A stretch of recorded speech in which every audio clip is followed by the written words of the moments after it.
अस्सलाम वालेकुम रहमतुल्लाहि व बरकातुहू। तो डिमांड के बारे में ऑलरेडी हम लोग पढ़ चुके हैं।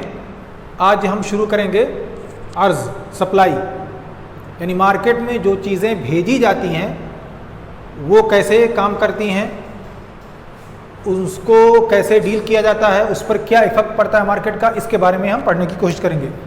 तो चूँकि हम ऑलरेडी सप्लाई में ये पढ़ चुके हैं कि कुदरत और रग़बत ये दोनों बहुत अहम चीज़ें हैं किसी भी चीज़ में, एक सप्लाई करने वाले के लिए या डिमांड करने वाले के लिए। तो अर्ज़ का मतलब ये हुआ अनिल कम्मियातिल मारूज़ा, यानी वो तादाद जिसे एक मुंतिज पैदा करने वाला, बनाने वाला सप्लाई करता है, मार्केट में भेजता है। अब ये जो चीज़ें हैं वो 2-4 की शक्ल में नहीं बल्कि एक अदद में होंगी, एक बड़ी तादाद में होंगी। अब इन तादाद को कम्मिया अल मारूज़ा कहा जाता है, यानी मार्केट में भेजी जाने वाली तादाद, जिसे क्वांटिटी ऑफ सप्लाई भी कह सकते हैं।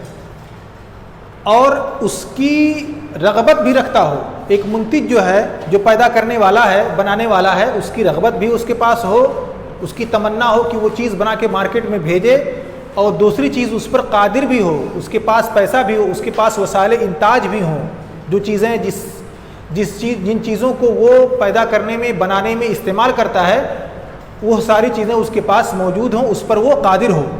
इंदल असाइल मुख्तलिफ़ा, इस चीज़ को भी हम ऑलरेडी बयान कर चुके हैं। और एक मुद्दत मुतय्यना के अंदर, क्योंकि हम एक अनलिमिटेड चीज़ों की सप्लाई को एक गैर महदूद मुद्दत तक नहीं पढ़ सकते, उसका दिरासा हम नहीं कर सकते, इसलिए एक मुद्दत मुतय्यना के अंदर उसको पढ़ने की कोशिश करते हैं, समझने की कोशिश करते हैं कि इस 1 महीने के अंदर, 2 महीने के अंदर किस चीज़ की सप्लाई ज़्यादा हुई, क्यों हुई, इसकी सप्लाई अगर कम हुई तो उसकी वजह क्या थी। इन सारी चीज़ों पे हम डिटेल से डिस्कस करते हैं, इसीलिए एक फ़तरा और मुद्दत मुतय्यना को मुतय्यन किया जाता है। अब हम आते हैं कानूनुल अर्ज़ क्या है। हमने देखा था कानूनुल तलब में कि वहाँ पे जो रिलेशन है वो माइनस है, इन्वर्स है, यानी जब किसी चीज़ की कीमत बढ़ेगी तो डिमांड घटेगा, और जब उसकी कीमत कम हो जाएगी तो डिमांड बढ़ जाएगा। अब यहाँ पे हम देखते हैं कि यहाँ पे जो अलाक़ा है वो तरदिया है, यानी अगर किसी चीज़ की कीमत बढ़ती है तो सप्लाई भी मार्केट में बढ़ेगी, सप्लाई भी ज़्यादा होगी, और अगर उसकी कीमत घटती जाती है तो मार्केट में सप्लाई भी घटती जाएगी। तो यहाँ पे जो अलाक़ा है वो तरदिया है, यानी प्लस में आएगा। जब भी किसी चीज़ की कीमत बढ़ेगी तो जब प्राइस बढ़ेगी तो सप्लाई भी बढ़ती जाएगी, और जब प्राइस उसकी कम हो जाएगी, माइनस में जाएगी, तो सप्लाई भी ऑटोमेटिकली माइनस में जाता रहेगा।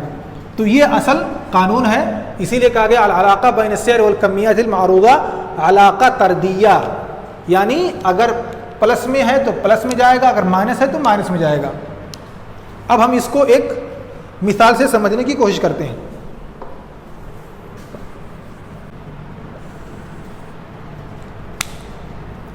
हमारे पास ये है प्राइस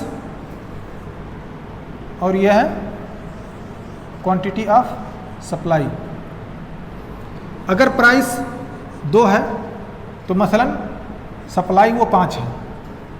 अगर उसकी कीमत बढ़ करके 4 हो जाती है तो ये 10, और ये अगर 6 तो ये 15, ये 8 तो ये 20, ये 10 तो ये 25, इस तरह से बढ़ता जाएगा। जैसे जैसे उसकी प्राइस, उसकी कीमत बढ़ेगी वैसे वैसे ये बढ़ता जाएगा, और जैसे जैसे उसकी कीमत घटेगी वैसे वैसे घटता जाएगा। अब आप यहाँ पे देखें कि इसकी प्राइस को आप 2 मान लीजिए, इधर 5 आ जाएगा, यहाँ पे 6 पे रखें, 6 पे 15 है। अगर उसकी प्राइस बढ़ गई 10 हो गया तो यहाँ पे 25 है। तो जो बेचने वाले लोग हैं उनकी ये तमन्ना होती है कि ज़्यादा कीमत में सामानों को बेचा जाए। ये एक फितरी चीज़ है कि जब भी किसी चीज़ की कीमत बढ़ेगी तो जो बेचने वाले हैं वो यही चाहेंगे कि इस बढ़ी हुई कीमत में हम ज़्यादा से ज़्यादा सामान को बेच ले जाएं, तो वो ऑटोमेटिकली मार्केट में जाएंगे और जितना ज़्यादा हो सकेगा बना बना करके वो मार्केट में बेचेंगे। ये एक फितरी चीज़ है। ऐसे ही जब डिमांड की तरफ आप देखेंगे तो वहाँ पे ये एक फितरी चीज़ है कि जब किसी चीज़ की कीमत घटे तब उसको ख़रीदा जाए, और जब किसी की चीज़ की कीमत बढ़ जाए तो उसको ख़रीदना बंद कर दीजिए। ये भी एक फितरी चीज़ है, एक इंसानी बिहेवियर इसी तरह से एक्ट करता है। तो यहाँ पर भी जो सप्लायर होते हैं वो लोग उसी वक्त अपने सामान को मार्केट में ज़्यादा बेचते हैं जब उसकी कीमत ज़्यादा होती है। अगर उसकी कीमत घट जाती है तो वो लोग भी सप्लाई कम कर देते हैं, क्योंकि कोई भी शख्स अपने प्रोडक्ट को लेस कीमत में बेचना नहीं चाहता, वो एक हाई प्राइस पर बेचना चाहता है। इसलिए आप देखेंगे जो अलाका है, जो रिलेशनशिप है, वो ये पॉजिटिव है, पॉजिटिव ट्रेंड में जाएगा। जैसे जैसे कीमत बढ़ेगी वैसे वैसे क्वांटिटी ऑफ सप्लाई भी मार्केट में बढ़ती जाएगी।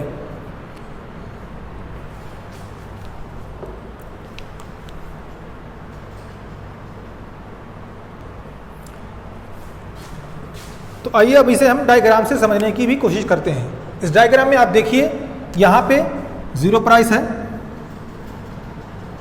अब 2 प्राइस पर 5, हमको 5 का सप्लाई मिल रहा है। अगर उसकी कीमत बढ़ करके 4 हो जाती है तो यहाँ पे हमको मार्केट में 10 की क्वांटिटी में सप्लाई मिल रहा है। अगर उसकी कीमत 6 हो जाती है तो 15, अगर उसकी कीमत 8 हो जाती है तो 20, अगर उसकी कीमत 10 हो जाती है तो मार्केट में सप्लाई 25 पे आ जाती है। अब देखिए ये जो है ये डिमांड सप्लाई कर्व है।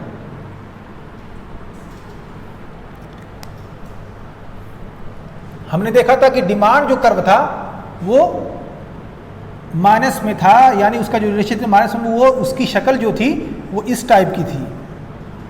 जैसे जैसे कीमत बढ़ती थी वैसे वैसे डिमांड उसका जो है डिमांड क्वांटिटी कम हो जाती थी। लेकिन यहाँ पे जैसे जैसे कीमत बढ़ रही है वैसे वैसे सप्लाई की क्वांटिटी बढ़ती जा रही है। अब आप यहाँ पे देखिए, अगर किसी चीज़ की कीमत 10 है तो आप इसको देखिए, उसकी सप्लाई जो मार्केट में है वो 25 है। लेकिन अगर उसकी कीमत मसलन 6 पहुँच गई, मार्केट में उसकी कीमत 6 पहुँच गई और 6 में सामान वो बिकने लगा, तो जो बेचने वाले लोग हैं वो ऑटोमेटिकली अपना सामान मार्केट में भेजना बंद कर देंगे, क्योंकि उसकी कीमत कम हो गई है। तो देखिए जब कीमत 6 पे पहुंची तो मार्केट में इसकी सप्लाई जो है वो सिर्फ 15 रह गई, 25 से डायरेक्ट 15 पे पहुंची। जब उसकी कीमत 2 हो गई तो मार्केट में सप्लाई सिर्फ 5 रह गई। इस तरह से जब भी कीमत घटती है तो सप्लाई भी घटती है, और जब कीमत बढ़ती है तो सप्लाई भी मार्केट में बढ़ती जाती है। तो ये रहा सप्लाई कैसे काम करता है मार्केट में। जब भी कीमत बढ़ेगी सप्लाई बढ़ेगी, और जब कीमत घट जाएगी तो सप्लाई भी मार्केट में घटती जाएगी।